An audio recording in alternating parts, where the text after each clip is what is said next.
चलो तो आज हम क्या पढ़ेंगे, आज हम पढ़ेंगे एग्रीकल्चर ऑर्गेनाइजेशन, या जिसे आप एग्रीकल्चरल ऑर्गेनाइजेशन के नाम से जान सकते हो, है ना। हमको पता होना चाहिए कि भाई हम जो चीजें बेचते हैं उनको खरीदता कौन है, कौन सा संस्थान है जो हमको लोन देने का कार्य करता है एग्रीकल्चर में, है ना। ये सारी चीजें जो है वो कैसे निर्धारित की जाती हैं। एमएसपी जो सुना है ना, मैंने बताया था ना, मिनिमम सपोर्टिंग प्राइस, न्यूनतम समर्थन मूल्य, वो कैसे भारत में डिसाइड होता है ना। कौन जाके उसका अंदाजा करता है, कैसे उसका कैलकुलेशन होता है। जैसे बोला कि भाई 2200 के भाव आपकी गेहूं की खरीदी की जाएगी, या 3200 के भाव आपकी गेहूं की खरीदी की जाएगी, तो डिसाइड कैसे हुआ, है ना। चना को है, चने की खरीदी कौन करता है, चावल कौन खरीदता है, फिर खरीदने के बाद उनको रखा कहाँ जाता है, रखने के बाद क्या होता है। तो इसमें क्या है, अलग अलग हमारे क्या है, संगठन है, जिसे हम एग्रीकल्चर संस्थान के नाम से भी जान सकते हो, ठीक है क्या। डिफरेंट डिफरेंट एग्रीकल्चर के ऑर्गेनाइजेशन है जो एग्रीकल्चर की फील्ड में वर्क करते हैं, और क्या करते हैं बेटा, सारी चीजों को वो हमारी जो है वो मुहैया कराते हैं। तो इस सिद्धांत में बच्चों सबसे पहले हमने क्या देख लिया था, कुछ कुछ हमने पहले देख लिया था, एक बार उनको यहाँ भी लिख लेते हैं। पहले हमने देखा था काय के बारे में, आईसीआर के बारे में। काय के बारे में देखा था, आईसीआर। आईसीआर का फुल फॉर्म क्या पढ़ा था, Indian council of agricultural research, Indian council of agricultural research, ठीक है। इसकी स्थापना कब हुई थी, इसकी स्थापना हुई थी 16 जुलाई 1929 को। कब हुई थी, 16 जुलाई 1929 को। इसका हेड क्वार्टर कहाँ है, इसका हेड क्वार्टर है कहाँ, न्यू दिल्ली में। कहाँ है बच्चों, न्यू दिल्ली, या फिर न्यू दिल्ली में जो है इसका हेड क्वार्टर है, ठीक है क्या। ये चीजें आपसे पूछी जाती हैं, इसका हेड क्वार्टर कहाँ है, न्यू दिल्ली में। अब बेटा एग्रीकल्चर के क्षेत्र में आईसीआर का कार्य क्या है, 29 ना बेटा, 29, 16 जुलाई 1929, ठीक है क्या। अगर मैं लिख देता हूँ तो मेरे को बता दिया करो, क्योंकि रिकॉर्डिंग होती है तो फिर वो सेव हो जाती है, हाँ, है ना। चलो तो हम ये पढ़ रहे थे कि आईसीआर का कार्य क्या होता है, ये हमने जान लिया था। क्या होता है इसका कार्य, इसका कार्य होता है एग्रीकल्चर की एजुकेशन प्रोवाइड करना। क्या वर्क होता है आईसीआर का, आईसीआर का वर्क होता है एग्रीकल्चर की क्या करना बेटा, एजुकेशन प्रोवाइड करना। अब इसके लिए क्या करना पड़ेगा, इसके लिए खोलने पड़ेंगे इसको क्या बेटा, संस्थान। क्या खोलने पड़ेंगे, संस्थान। तो इन्होंने भारत में अलग अलग प्रकार के संस्थान खोले हैं। पहला हमारा जो संस्थान बना वो बना 1960 में। कहाँ बना, 1960 में, जो काय के अंतर्गत आता है, आईसीआर के अंतर्गत आता है। इन्होंने 1960 में भारत की पहली यूनिवर्सिटी खोली। कौन सी यूनिवर्सिटी खोली, पहली, the first university of agriculture. ये कौन सी थी हमारी, ये थी गोविंद बल्लभ पंत एग्रीकल्चर यूनिवर्सिटी। क्या नाम है इसका, गोविंद बल्लभ पंत, लिखते जाना, Govind Ballabh Pant agriculture university, Govind Ballabh Pant agriculture university. जितनी भी यूनिवर्सिटी हैं या जितने भी कॉलेज हैं, हम इनको शॉर्ट फॉर्म के रूप में याद रखेंगे, ठीक है क्या। और इस शॉर्ट फॉर्म का आपको क्या भी पता होना चाहिए, फुल फॉर्म। फुल फॉर्म आपसे पेपर में पूछा जाता है। तो जेवीपीयू ये जो है हमारी एग्रीकल्चर की पहली यूनिवर्सिटी है। ये क्या है, एग्रीकल्चर की फर्स्ट यूनिवर्सिटी या पहला विश्वविद्यालय। ये क्या है बेटा, भारत का पहला एग्रीकल्चर का विश्वविद्यालय, जो कहाँ पे खोला गया, जो खोला गया 1960 में, जिसका नाम क्या है, गोविंद बल्लभ पंत एग्रीकल्चर यूनिवर्सिटी। ये कहाँ है बच्चों, ये हमारी पंतनगर में। कहाँ, ये हमारी पंतनगर। पंतनगर कहाँ है, पंतनगर है आपका उत्तराखंड में। कहाँ है बेटा, उत्तराखंड में, ठीक है क्या। तो ये हमारी पहली है। अब अगर हम बात करें कि आज की डेट तक कुल कितने एग्रीकल्चर की यूनिवर्सिटी हो चुकी हैं, ये भी पता होना चाहिए कि नहीं होना चाहिए। ऐसी कितनी एग्रीकल्चर की यूनिवर्सिटी हैं जो भारत में कार्यरत हैं, और कौन खोलेगा इनको, इनको खोलेगा आईसीआर। जितने भी कॉलेज हैं, जितने भी यूनिवर्सिटी हैं, कौन खोलेगा बेटा, आईसीआर। इनको मान्यता या एफिलिएशन देने का कार्य कौन करते हैं, आईसीआर करता है।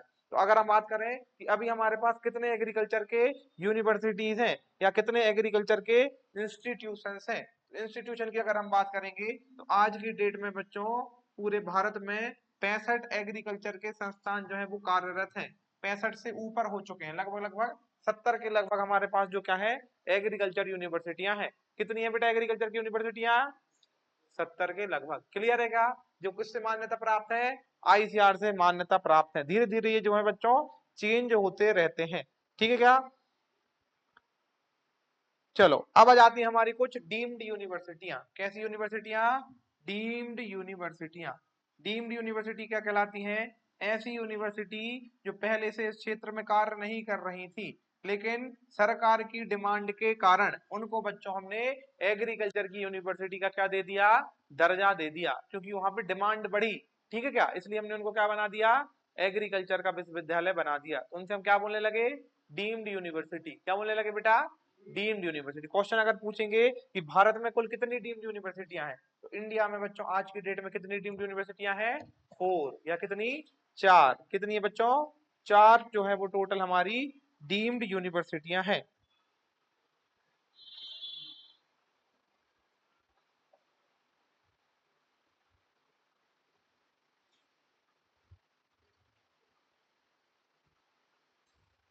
ठीक है क्या, चलिए अब नेक्स्ट अगर आपसे पूछा जाता है कि सेंट्रल एग्रीकल्चर यूनिवर्सिटी कितनी है। अभी आपके पास आपके प्रदेश में है जवाहरलाल नेहरू कृषि विश्वविद्यालय। क्या है, जवाहरलाल नेहरू कृषि विश्वविद्यालय। कहाँ पे है ये बेटा, जबलपुर में है। तो ये हमारी राज्य लेवल की यूनिवर्सिटी है। कौन से लेवल की यूनिवर्सिटी है, राज्य लेवल की, मतलब स्टेट लेवल की यूनिवर्सिटी है। कई हमारी यूनिवर्सिटी जो होती है जो सेंट्रल लेवल की होती है। कौन से लेवल की होती है, जिनका कंट्रोल सीधा कहाँ होता है, सेंट्रल पे। ठीक है, राज्य की सरकार उस पर कंट्रोल नहीं करती है। उनको हम क्या बोलते हैं, उनको हम बोलते हैं सेंट्रल एग्रीकल्चर यूनिवर्सिटी। किस नाम से जानते हैं उन्हें हम, सेंट्रल एग्रीकल्चर यूनिवर्सिटी। तो क्वेश्चन अगर पूछा जाएगा कि केंद्रीय कृषि संस्थान कितने हैं, है ना, सेंट्रल एग्रीकल्चर यूनिवर्सिटी। अगर क्वेश्चन पूछा जाएगा केंद्रीय कृषि विश्वविद्यालय, कौन से विश्वविद्यालय, केंद्रीय कृषि, बेटा उसमें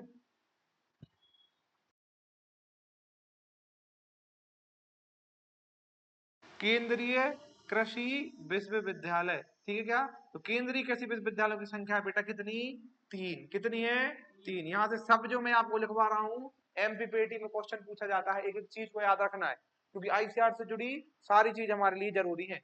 सेंट्रल एग्रीकल्चर यूनिवर्सिटियों की संख्या कितनी है बेटा, 3 है। कितनी है, 3 है। अगर पूछा जाता है कि भारत की पहली एग्रीकल्चर यूनिवर्सिटी तो कौन सी है भाई, JBPAU, जवाहरलाल, जिसका नाम क्या है, Govind Ballabh Pant agriculture university. Govind Ballabh Pant agriculture university. Clear है क्या, कहाँ है ये हमारी पंतनगर में।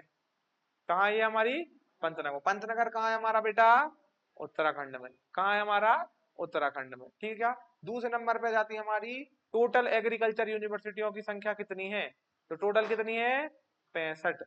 टोटल हमारे भारत में 65 से ज्यादा, 65 से ज्यादा। ये डाटा चेंज होता रहता है, हर साल यूनिवर्सिटियां बनती रहती। क्या, प्लस है ये, 65 प्लस है ना।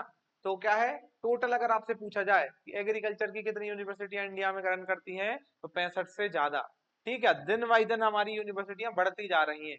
इनमें अगर आपको एडमिशन चाहिए तो काय का एग्जाम देना पड़ता है, आईसीआर सीयूईटी का। ठीक है क्या, और इनमें से ही हमारे अलग अलग प्रदेशों में है।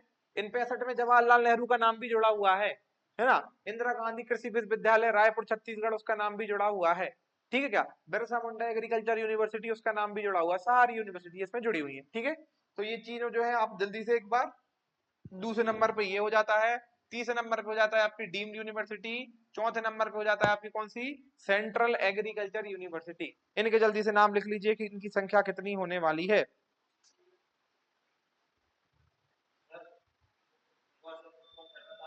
किसका, इसका मैं लिख ही देता हूं बेटा, गोविंद बल्लभ पंत, गोविंद बल्लभ पंत एग्रीकल्चर मतलब कृषि विश्वविद्यालय, कृषि विश्वविद्यालय सबसे पुराना एग्रीकल्चर का विश्वविद्यालय जो है। ठीक है क्या, चलिए भाई, ये हो गए हमारे यूनिवर्सिटियों का व्याख्या।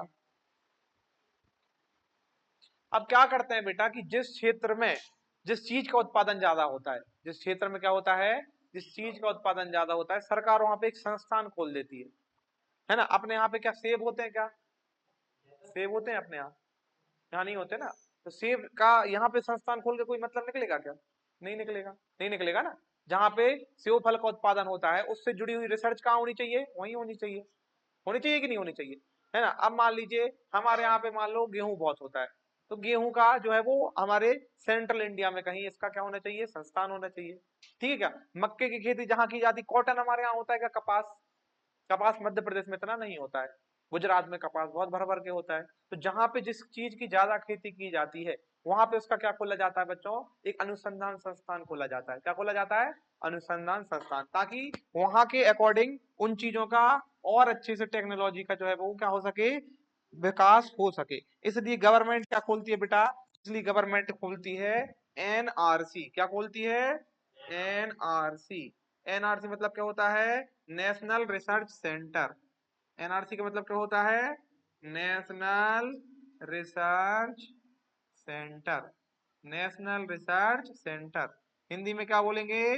केंद्रीय अनुसंधान संस्थान। हिंदी में क्या बोलोगे बेटा इसे?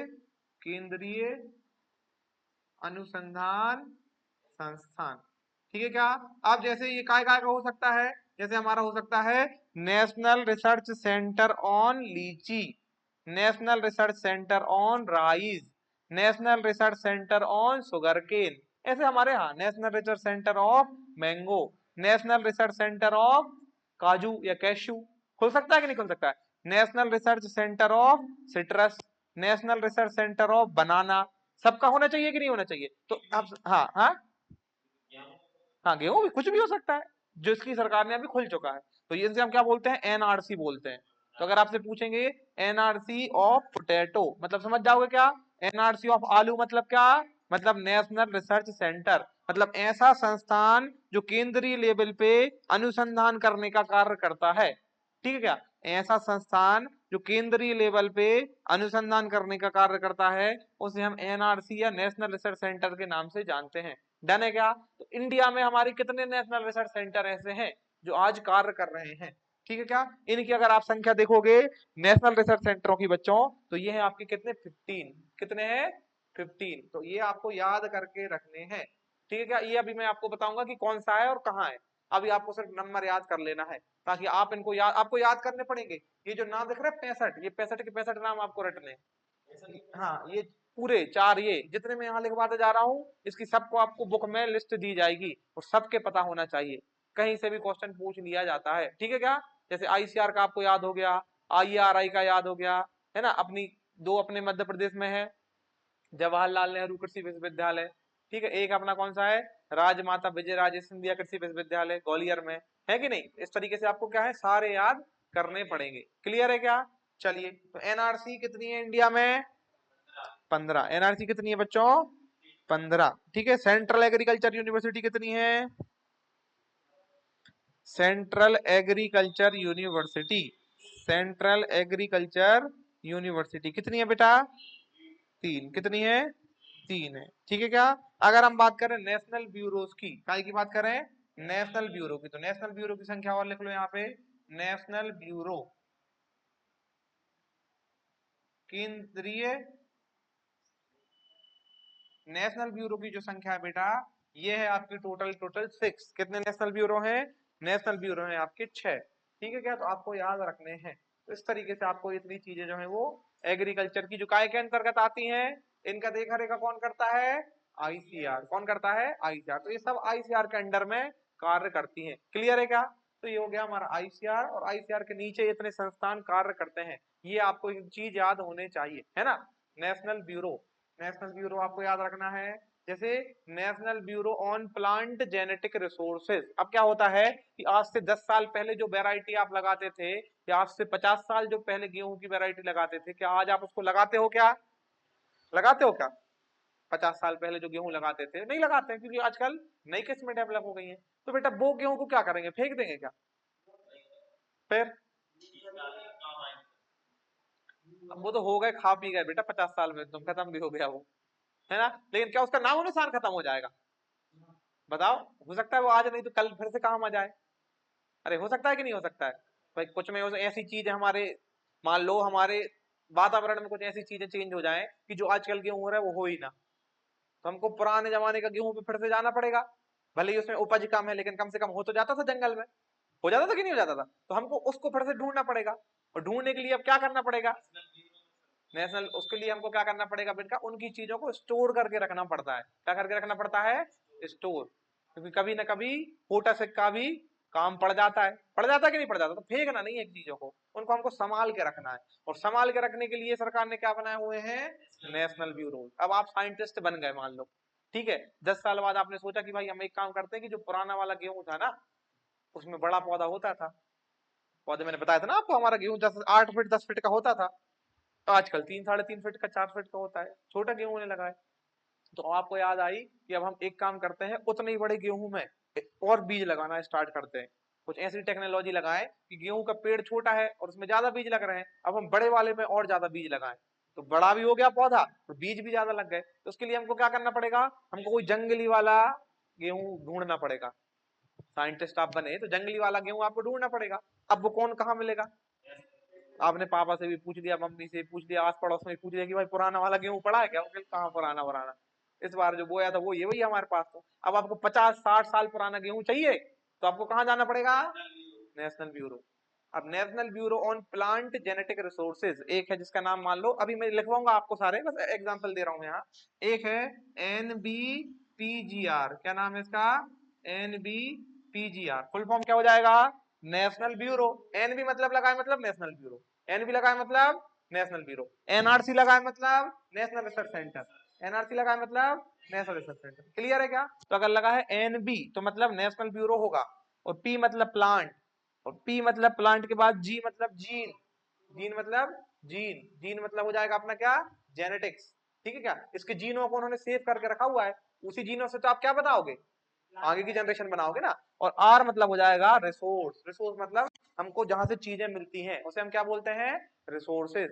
जैसे हम बोलते हैं जल का स्रोत, बोलते हैं कि नहीं बोलते हैं, जल का स्रोत क्या है, जैसे कुआं, जैसे आपका नलकूप, वो क्या है आपके, वाटर रिसोर्सेज हैं। नदियां क्या है आपकी, वाटर रिसोर्सेज है, मतलब वह जगह है जहां से हमको वो जो चीज है जो उससे जुड़ी हुई है वो हमको प्राप्त हो, वो क्या हो जाता है, रिसोर्सेज।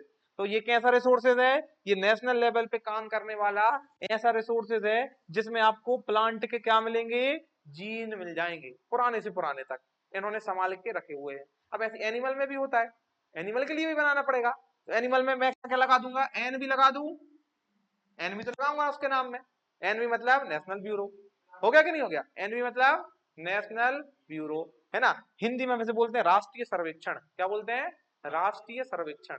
तो ये क्या है, ये केंद्रीय सर्वेक्षण के नाम से नहीं जाना जाता है। तो नेशनल ब्यूरो हो गया। अब प्लांट का तो नहीं है, काय का है, एनिमल का बना रहा हूं तो ए लगा दिया। एनिमल के इन्होंने क्या रखे हुए हैं, हाँ हाँ, ए फॉर एनिमल। अब GR, आगे क्या लगा देंगे, GR, तो इसका फुल फॉर्म क्या हो जाएगा, national bureau on plant genetic resources, और ये ए फॉर हो गया हमारा एनिमल, हो गया कि नहीं हो गया, नेशनल ब्यूरो काय का हो गया ये, एनिमल जेनेटिक रिसोर्सेज। तो इसका हमारा अलग है, प्लांट का हमारा अलग है। फिश अगर मछलियां देखी हैं आपने, मछली हमारे अलग अलग प्रजाति की मछलियां होती हैं, उनके भी आपको क्या चाहिए, कुछ अलग से जीन चाहिए, तो आपको कहाँ जाना पड़ेगा, NBFGR। हाँ हाँ, उनके पास सारे जीन सुरक्षित है, ये इसी यही तो इनका काम है ना बेटा, इनका काम यही है। इनके पास क्या है कि आपको सारा डेटा जो है, सारे जीन उनको स्टोर करके रखना है। ठीक है क्या, अब उसके लिए जो भी टेम्परेचर है उसकी व्यवस्था आपको करनी पड़ेगी। अलग अलग हाउसेज होते हैं इनके, किसी का टेम्परेचर कुछ, किसी का टेम्परेचर कुछ, किसी का टेम्परेचर कुछ। क्लियर है क्या, तभी जाके अभी तक उन्होंने चीजों को संभाल के रखा हुआ है। इंडिया में ऐसे कैसे कितने हैं बेटा नेशनल ब्यूरोज, कितने हैं, 6। कितने नेशनल ब्यूरोज हैं, 6। ये भी कौन के अंडर काम करते हैं, ICAR के। तो आपको ये सारी चीजें क्या करनी है, हमको याद करनी पड़ेंगी, है ना। चलो इनको लिख लो बेटा एक बार, फिर बढ़ जाते हैं हम आगे की तरफ।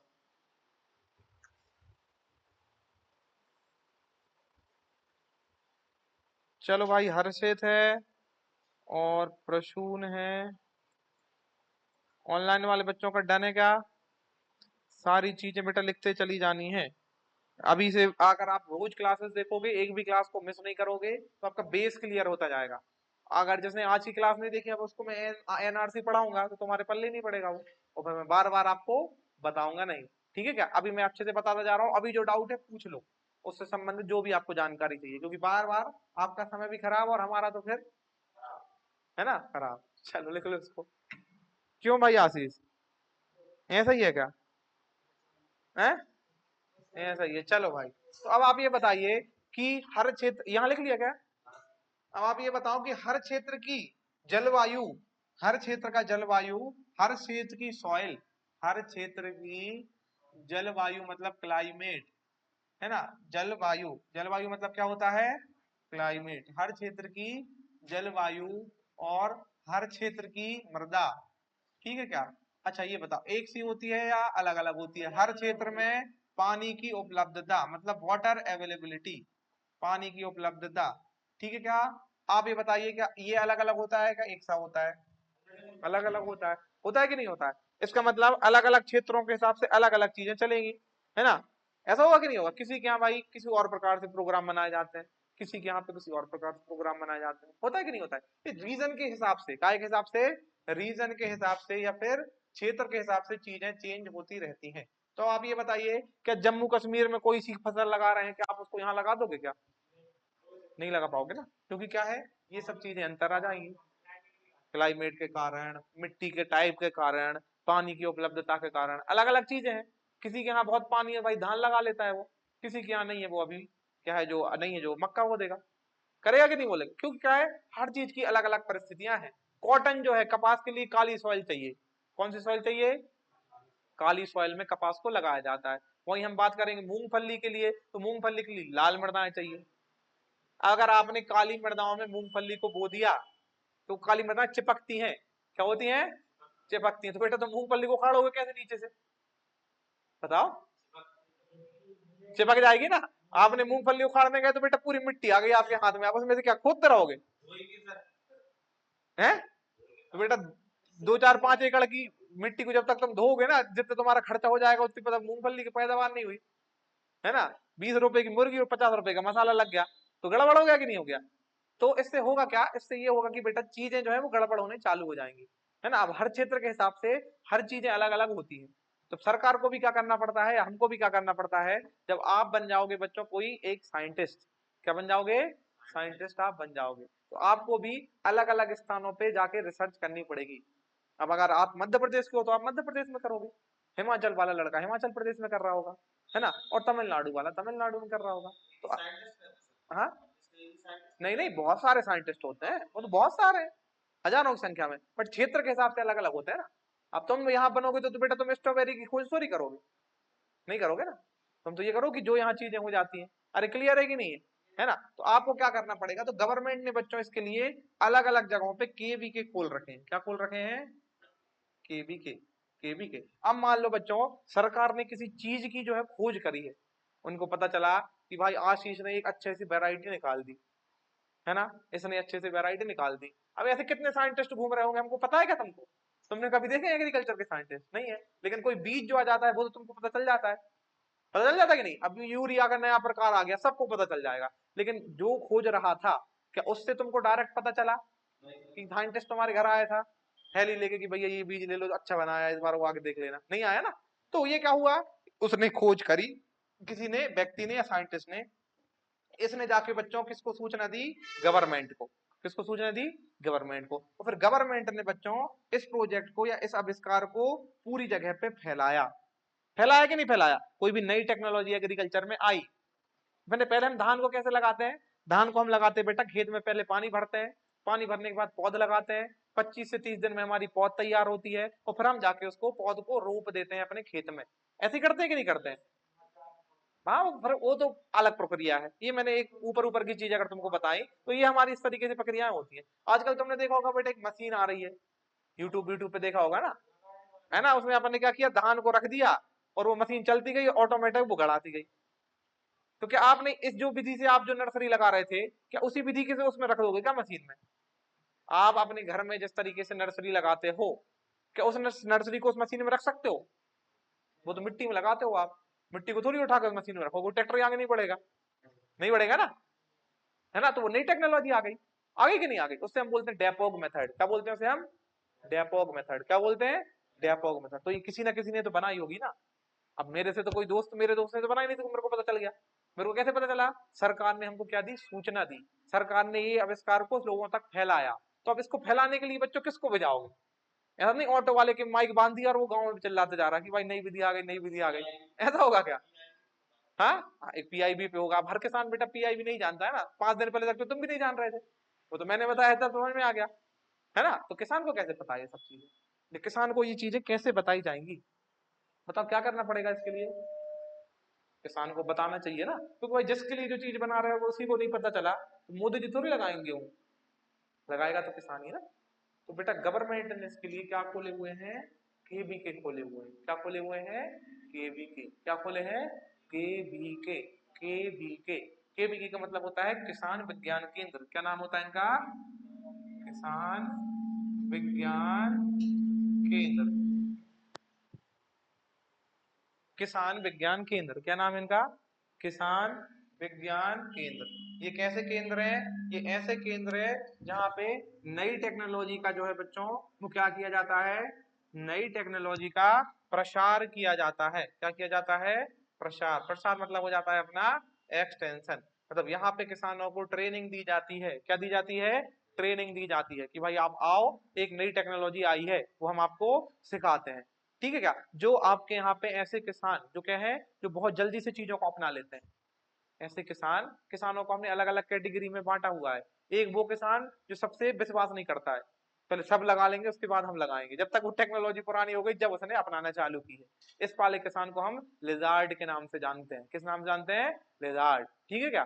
किस नाम से जानते हैं? लिजार्ड। तो ये वो किसान होते हैं जो आलसी होते हैं, भाई पहले सब देख लें, ऐसा ना हो कि मैंने लगाई मेरा ही बिगड़ जाए, है ना? पहले 2 4 10 साल देख लो उसके बाद अपन अपनाएंगे। मतलब जब तक टेक्नोलॉजी पुरानी हो गई जब वो किसान अपनाना चालू किया है। और कई ऐसे किसान होते हैं जिन्हें हम बोलते हैं इनोवेटिव फार्मर्स। क्या बोलते हैं? Innovative farmers. जो हर साल क्या चाहते हैं कि हम नई से नई टेक्नोलॉजी लेके आए, हम हर साल नई चीजें अपनाएं। सबसे पहले बीज हुआ आपके गांव में, आपके क्षेत्र में भी कुछ ना कुछ ऐसे किसान हैं जिनके पास सारी चीजें पहले ही प्राप्त हो जाती हैं। ठीक है क्या? या वो पहले से ही खोज करते रहते हैं कि भाई इस बार हम क्या नया करें, इस बार हम क्या टेक्नोलॉजी नहीं करें। ठीक है क्या? तो ऐसे किसानों को क्या दिया जाता है बच्चों? ट्रेनिंग दी जाती है। कहाँ दी जाती है? केवीके में। कहाँ दी जाती है? केवीके में। जिसका नाम केंद्रीय विद्यालय नहीं, जिनका नाम क्या है? जिनका नाम है किसान विज्ञान केंद्र। क्या नाम है? किसान विज्ञान केंद्र। इंग्लिश में कैसे लिखोगे? इंग्लिश में लिखोगे किसान विज्ञान केंद्र। कैसे नाम से लिखोगे बच्चों? किसान विज्ञान केंद्र। याद रहेगा क्या? अरे याद रहेगा क्या? किसान विज्ञान केंद्र क्या होते हैं बेटा? किसान विज्ञान केंद्र क्या होते हैं? क्या करते हैं? ट्रेनिंग देते हैं। किसको देते हैं? किसानों को ट्रेनिंग देने का कार्य करते हैं। और किसके अंडर में कार्य? केंद्र बेटा, केंद्र। ये लिखा हुआ है केंद्र, किसान विज्ञान केंद्र। ठीक है। चलो तो ये हमारे आपके घरों के आसपास भी आपने देखे होंगे केवीके बने होंगे। यहाँ पे आपको एग्रीकल्चर की जॉब मिलती है। जो बच्चा एग्रीकल्चर से बीएससी एमएससी करे है वो कहाँ पे नौकरी कर सकता है? किसान विज्ञान केंद्रों में। ठीक है क्या? किसान विज्ञान केंद्रों में जो है वो आप वहां जाके जॉब कर सकते हो, पेपर होता है इसका। क्लियर है क्या? अगर हम बात करें इंडिया में बेटा आज की डेट तक जो है वो 732 केवीके खुल चुके हैं। कितने खुल चुके हैं? 732 केवीके। क्या खुल चुके हैं? 732 केवीके। तो अगर क्वेश्चन पूछा जाता है कि भारत में किसान विज्ञान केंद्रों की संख्या कितनी है? 732। आपके घरों के, आपके जिले में है क्या किसान विज्ञान केंद्र? अच्छा पता, हाँ होगा, है ना? तो उसका तुम जाके पता करना, और आप घर जाओगे रक्षाबंधन पे तो वहां एक बार घूम के आना, वो तुमको सारी चीजें बताएंगे। वहां वहां देंगे वो, हाँ उसी का पेपर देना। हाँ क्यों नहीं घुसने देंगे? या तुम्हारे लिए, किसानों के लिए तो है वो, है? नहीं तो अपन तुम ही तो हो ना बेटा किसान, और कौन हो? एग्रीकल्चर के छात्र छात्रा हो तुम लोग, तो देंगे ना। तो जो खेती करने के इच्छुक है वो किसान है। किसान के लिए कोई अलग से प्रमाण पत्र जारी थोड़ी होता है। जो खेती करना चाहता है, जो चीजों को सीखना चाहता है वो किसान है। इंडिया में तो सारे ही किसान है कि नहीं है? चलो तो 32, हम 732 क्या है? केबीके हैं। सबसे ज्यादा केबीके की संख्या पूछी जाती है तो बच्चों ये हमारी उत्तर प्रदेश में। कहाँ है हमारी? उत्तर प्रदेश में। कहाँ है हमारी? उत्तर प्रदेश में। अगर पहला, हाँ सबसे ज्यादा केबीके की संख्या, सबसे ज्यादा केबीके की संख्या। रुको बता रहा हूँ सब एक एक मिनट करके, है ना? अच्छा इसके बाद क्या है?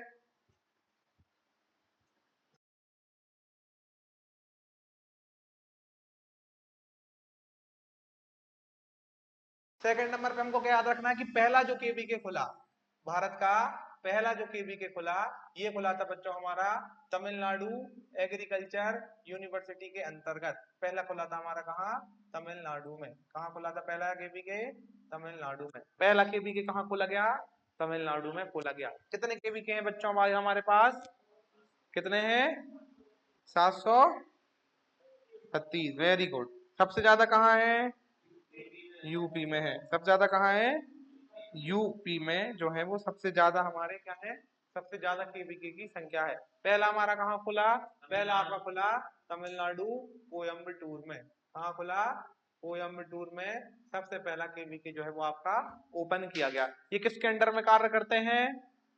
आईसीआर के अंडर में। किसके अंडर में? आईसीआर के अंडर में, कोयम्बटूर। ठीक है, कोयम्बटूर है ना। कोयम्बटूर में जो है वो आपका पहला कृषि विज्ञान केंद्र जो है वो ओपन किया गया है ना। अच्छा, इंग्लिश में, हिंदी में, इंग्लिश में भी लिखना है। लो भाई, क्लियर है क्या? डन? डन का? चलिए, अब सेकंड नंबर पे जाता है हमारा IARI। सेकंड नंबर पे क्या जाता है? IARI। आईसीआर का खेल खत्म। देखो, आईसीआर की उस दिन हमने हिस्ट्री पढ़ ली थी, कहाँ है, कहाँ भूकंप आया, कैसे क्या हुआ। और इस साल देख लीजिए हमने इस बार क्या कि उसके काम क्या क्या है, उसके नीचे कौन कौन से संस्थान कार्य करते हैं। तो ये हमारा आईसीआर धीरे धीरे खत्म होते जा रहा है ना। आईसीआर क्या होता जा रहा है? धीरे धीरे खत्म होता जा रहा है आईसीआर। अब तुमको लगने लगा क्या आईसीआर के बारे में जानकारी पता चली क्या? चलो, अब सेकंड नंबर पे हेडिंग डालो हमारी आईएआरआई के बारे में। सेकंड संस्थान कौन सा है? आईएआरआई। आईएआरआई का फुल फॉर्म क्या है, जल्दी बताओ। IARI। आईएआरआई कहाँ है बेटा? जल्दी बताओ, आईएआरआई कहाँ है? New Delhi. Very good. Full form क्या है? हाँ, जल्दी बताओ। Agriculture, Indian agriculture research institute. ठीक है क्या? अगर पूछा जाता है कि आईएआरआई के बच्चों कितने, इसकी स्थापना कब हुई थी? कब हुई थी बेटा? 1905। कब हुई थी? 1905 में जो है वो इसकी स्थापना हुई थी। ठीक है क्या? आईआरआई के बच्चों तीन सेंटर हैं। कितने सेंटर हैं? तीन सेंटर है। एक है आपका न्यू दिल्ली में, एक सेंटर कहाँ है? न्यू दिल्ली में। दूसरा सेंटर है बच्चों आपका झारखंड में। और तीसरा है बच्चों आपका असम में। तो आईआरआई के कितने सेंटर है? तीन सेंटर है। एक न्यू दिल्ली, एक है आपका झारखंड, और एक कहाँ है? असम। ठीक है, स्थापना कब हुई थी? 1905 में। ठीक है क्या? आईआरआई, इसके सबके सामने क्या लगेगा बच्चों? इसके सामने लग जाता है आईएआरआई न्यू दिल्ली। यहाँ भी क्या लग जाएगा? आईएआरआई झारखंड। और इधर भी क्या लग जाएगा? आईएआरआई असम। ठीक है क्या? ये हमारा कहाँ है? ये है आपका बेटा रांची में। रांची गए हो क्या? झारखंड कौन कौन बच्चा गया है? झारखंड कौन कौन से बच्चे गए हैं? नहीं गए हैं, चलो कोई नहीं, अब घूम के आना। और ये हमारी धीमाजी आसाम। तो ये आपको तीनों चीजें याद रखनी है आईएआरआई के बारे में, Indian agriculture research institute. Dhemaji की जगह के नाम है ना, कि आसाम में कौन सी जगह है, झारखंड में कौन सी जगह है। तो नई दिल्ली मतलब नई दिल्ली है ना।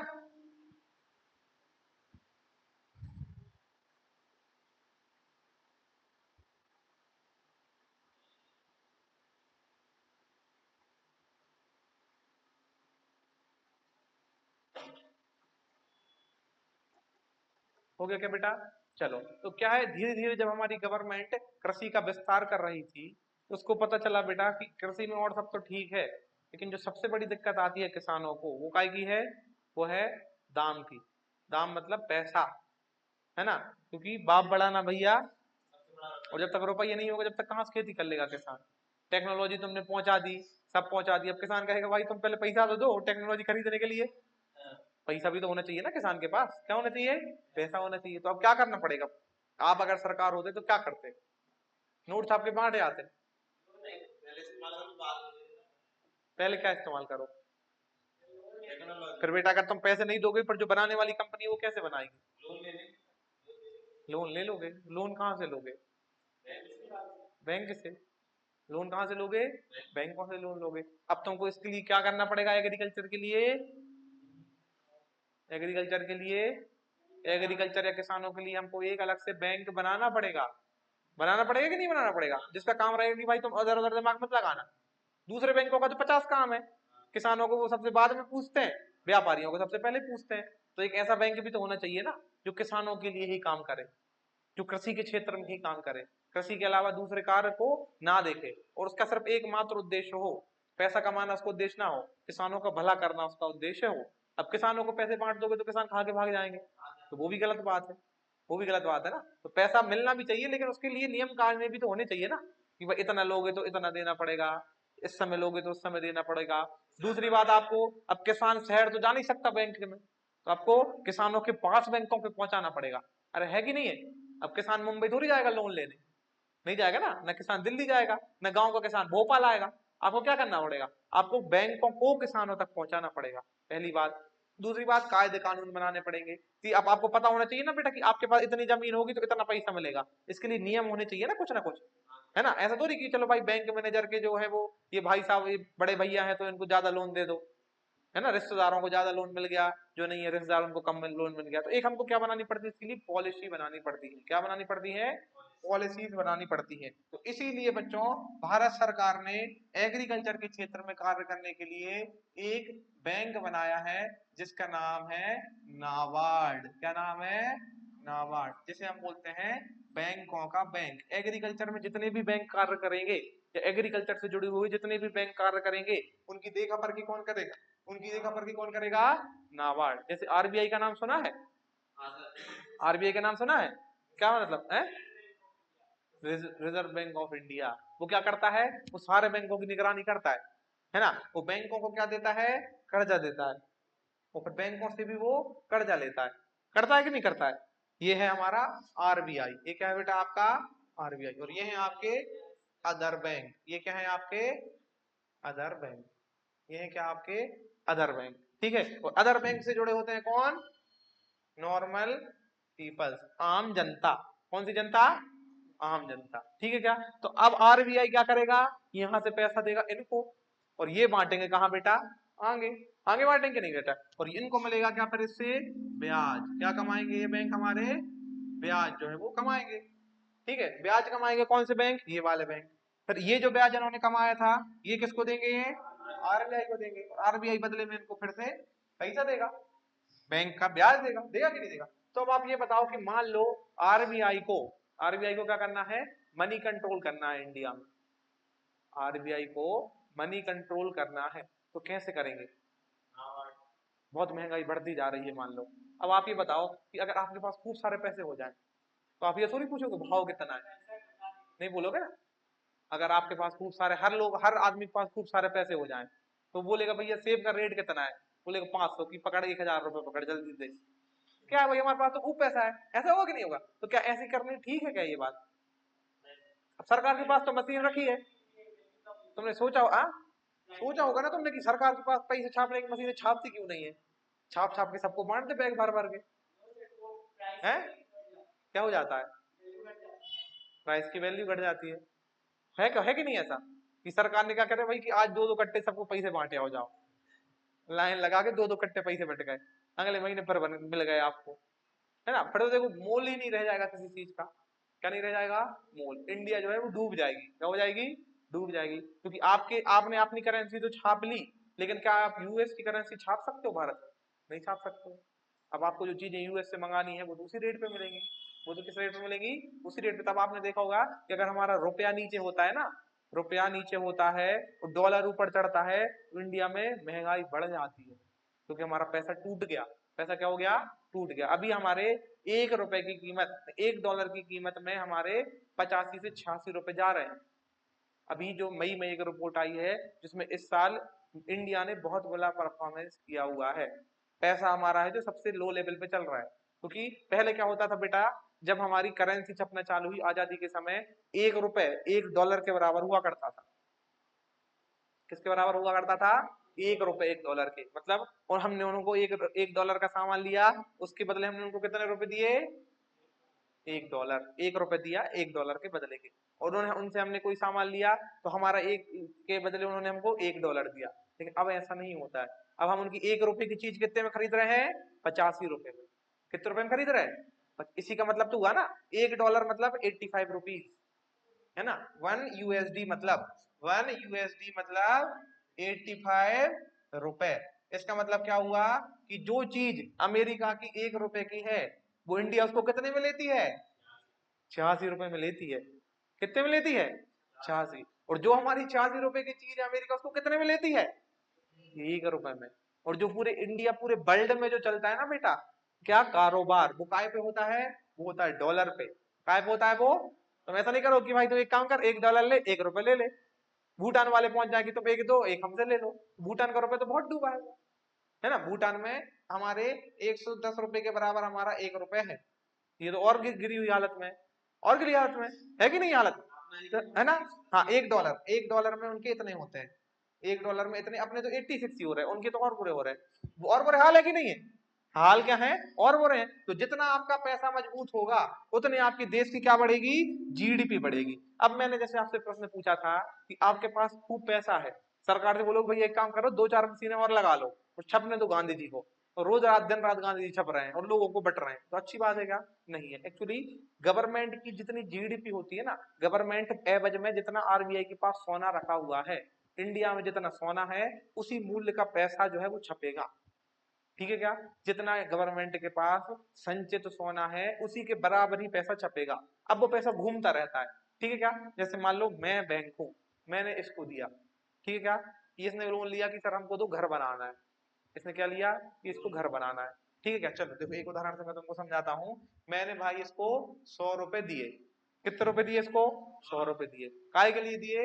इसको दिए मैंने घर बनाने के लिए, है ना। अरे एग्जाम्पल मानना है भाई, एग्जाम्पल मानना है। अब मैं बेटा यहाँ पे तुम्हारी ईंट बजरी और उसका हिसाब थोड़ी करने बैठूंगा, उदाहरण समझ लो कि 100 रुपए तुमने दिए घर बनाने के लिए, काय से लिए ये?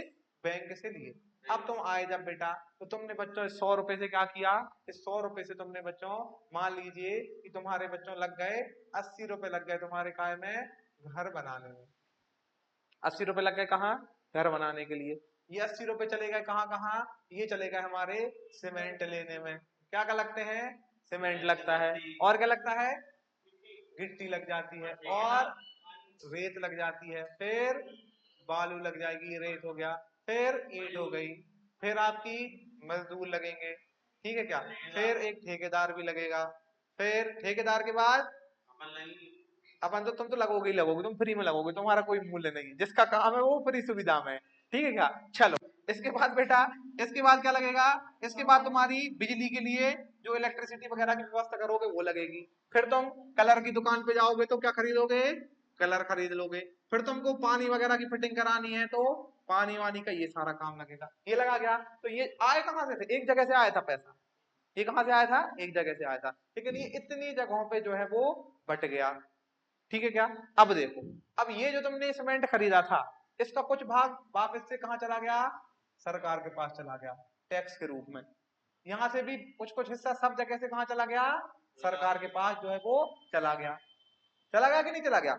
ये हमारे वापस सरकार के पास जो है वो चीजें जाती जा रही हैं। अब ठीक है क्या?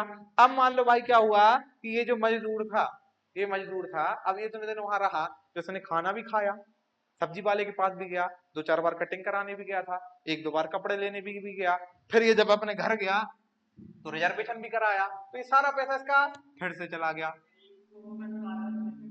बट गया कि नहीं बट गया? है ना। हाँ, इसने खाना खाया, इसने स्वास्थ्य बीमार हो गए तो डॉक्टर को दे दिया, इसने कहीं लगाया, इसने कहीं लगाया है। बीमारी और खाने में आधा चला। अच्छा, राजश्री खाने में, चलो ठीक है ना, वो जो भी है बट चला गया, चला गया ना। अब ये पैसा और आगे बढ़ गया, कहां बढ़ गया? और आगे बढ़ गया।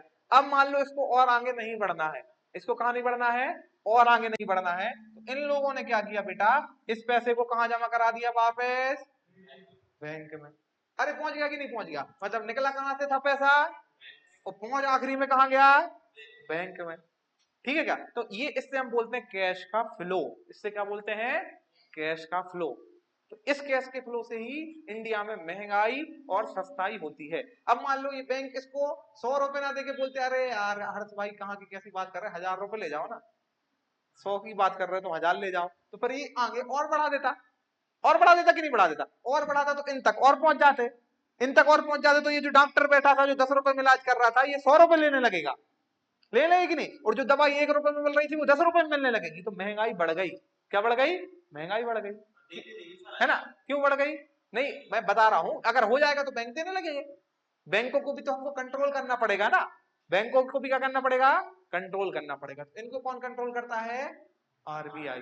अब आरबीआई को अगर मान लो महंगाई को कंट्रोल करना है। क्या करना है? महंगाई को कंट्रोल करना है या कैश फ्लो को कंट्रोल करना है। तो आरबीआई क्या करेगा? आरबीआई करेगा बच्चों, आरबीआई इस बैंक को कम पैसे देगा। आरबीआई इस बैंक को कम पैसे देगा। और कम पैसे बैंक कब लेगा आरबीआई से? जब आरबीआई ब्याज बढ़ा देगा। आरबीआई जो बैंकों को पैसे ले रहा है ना बेटा, इसके बदले में वो क्या लेता है इनसे? ब्याज लेता है। ब्याज मान लो इन्होंने दिए भाई, आरबीआई ने इसको 100 रुपए, बैंक को 100 रुपए दिए थे और बोला था तुम मेरे को वापस करोगे कितने रुपए? 110। कितने वापस करोगे? एक। बैंक ने कहा भाई ठीक है, 1 साल बाद हमको 100 रुपए के आपको हम कितने लौटाएंगे? 110। फिर बैंक ये 100 रुपए लेके आ गया। फिर जब बैंक ने इसको घर बनाने के लिए पैसे दिए तो इससे बोला भाई हम तुमसे कितने रुपए लेंगे? 120। कितने लेंगे? 120। तो 110 तो इसने बैंक ने आरबीआई को लौटा दिए और 10 रुपए इसके बच गए। तो बैंकों का धंधा चल रहा है। चल रहा है कि नहीं चल रहा है? ऐसे तो लोन से बैंक कमाता है, ये तो तुमको सेवा के लिए थोड़ी बैठा है बैंक कि इतने कर्मचारी उनको तनख्वाह दे रहा है। दे रहा है कि नहीं दे रहा है? एसबीआई की ब्रांच कहाँ कहाँ नहीं है? हर जगह है। हर जगह है कि नहीं? एक जिला में पता नहीं कितनी सारी ब्रांच है, वो कितने करोड़ों लोग एसबीआई में काम कर रहे हैं। तो उनको सैलरी कहाँ से मिल रही है? उनको मिल रही है इस ब्याज से।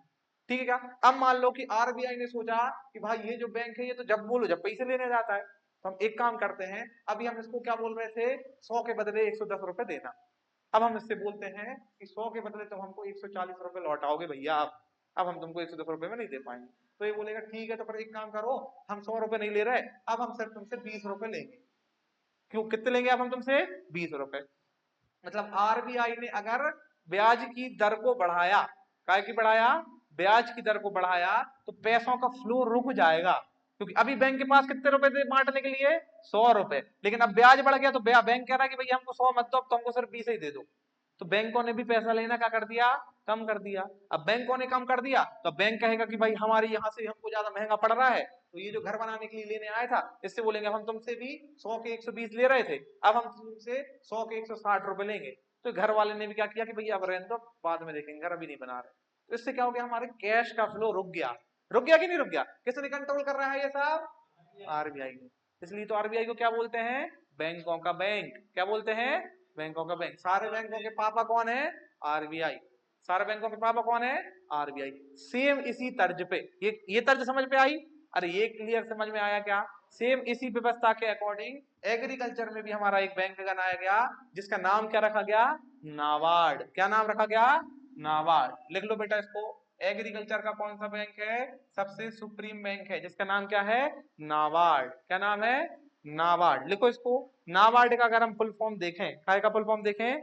नाबार्ड का अगर हम फुल फॉर्म देखें तो ये हो जाता है बच्चों, national bank for agriculture and rural development. लिख देता हूं मैं, है ना? इसका फुल फॉर्म देख लीजिए, नेशनल, ब्लैक कलर से लिखते हैं, नेशनल बैंक। ये नेशनल लेवल का बैंक है। कौन से लेवल का बैंक है? नेशनल मतलब केंद्रीय लेवल का। काय के लिए है? For agriculture, for agriculture and rural development, and rural development. ठीक है क्या? तो राष्ट्रीय, हिंदी में क्या बोलेंगे? राष्ट्रीय कृषि एवं ग्रामीण क्षेत्र विकास बैंक। ठीक है क्या? तो ये काय का फुल फॉर्म हो गया? ये हो गया आपके फुल फॉर्म नाबार्ड का। तो नाबार्ड की स्थापना जो है वो भारत सरकार के द्वारा की गई 12 जुलाई 1982 को। कब की गई बच्चों? 12 जुलाई 1982। 12 जुलाई 1982 को काय की स्थापना की गई? ये की गई थी आपकी नाबार्ड की। कितने जुलाई को? 12 जुलाई। उसकी कब की गई थी आईसीआर की? 16 जुलाई को। और इसकी कब की गई थी? 12 जुलाई को। ठीक है क्या? ईयर हमारे अलग अलग थे। तो क्वेश्चन अगर पूछा जाएगा कि नाबार्ड डे कब मनाया जाता है, नाबार्ड डे कब मनाया जाता है? 12 नाबार्ड डे मनाया जाता है बेटा कब? 12 जुलाई को। और आईसीआर डे कब मनाया जाता है? 16 जुलाई। तो जुलाई में अपना जन्मदिन भूल जाना, बट ये दो डेटों को याद रखना, एक 12 जुलाई और एक 16 जुलाई। नाबार्ड डे कब है? आज है क्या 12 जुलाई? तो तो बेटा तुमने मनाया क्या ये दिन? नहीं, आज मना लेना, कोई बात नहीं, ठीक है। 16 वाला मनाना। कहाँ 1982? 1982, 16 जुलाई 1982 को मनाया जाता है नाबार्ड डे। नाबार्ड क्या है बेटा? एग्रीकल्चर के बैंकों का बैंक। क्या है ये? एग्रीकल्चर में जितने भी बैंक करेंगे, कार्य करेंगे, उन पे कौन नजर रखेगा बच्चों? हाँ, तो इसे हम बोलते हैं एपेक्स बैंक। कौन सा बैंक बच्चों? Apex bank of agriculture. Apex bank मतलब सबसे ऊंचे पर, सबसे पहले नंबर पे, इसलिए मेरे को क्या बोलते हैं? इसे हम बोलते हैं सर्वोच्च बैंक एग्रीकल्चर का, या इसे एपेक्स बैंक के नाम से जाना जाता है। लिख लो बेटा इसको, एपेक्स बैंक के नाम से इसे जाना जाता है।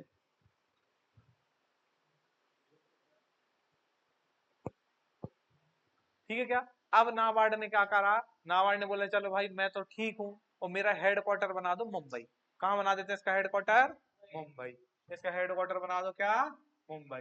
तो मुंबई में बच्चों अगर तुमको क्या करना है, अच्छे से नौकरी करनी है, और अमिताभ बच्चन के घर के बाजू में घर चाहिए, तो काय में नौकरी करना? नाबार्ड में। नाबार्ड बैंक में नौकरियां निकलती हैं, ठीक है क्या? बहुत बहुत सुविधाएं मिलती हैं आपको। जूहू बीच जो है ना मुंबई का, वहां तो इनके वो बने हुए हैं गेस्ट हाउस, वहां रुकने आपको मिलेगा। काय में? जब आप नाबार्ड में नौकरी करोगे। इनका हेडक्वार्टर कहाँ है? मुंबई में। तो क्वेश्चन पूछा जाएगा, तो एक बार बोलो नाबार्ड क्या?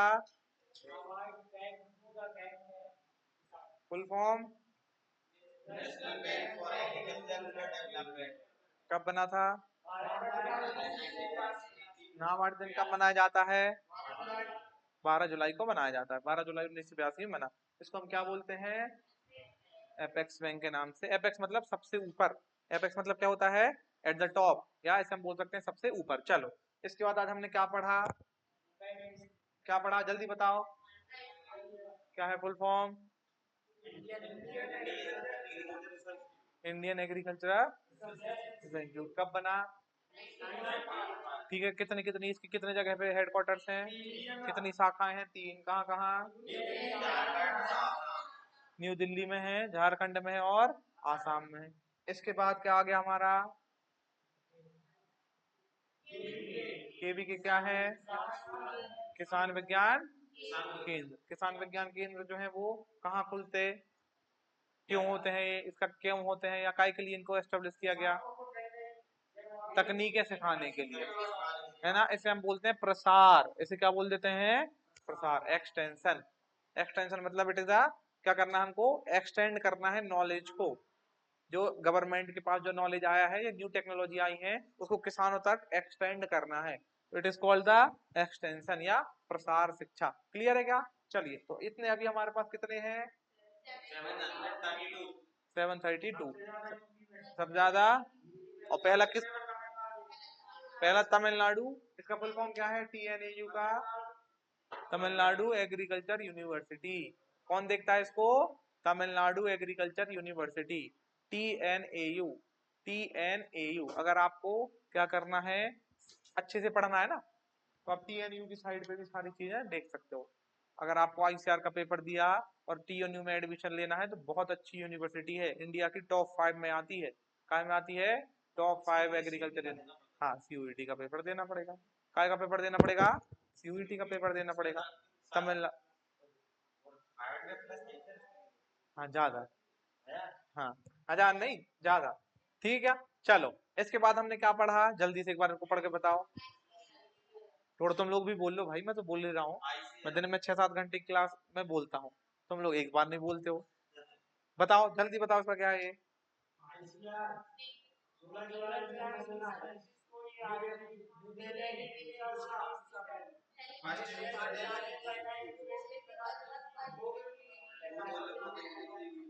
ठीक है क्या?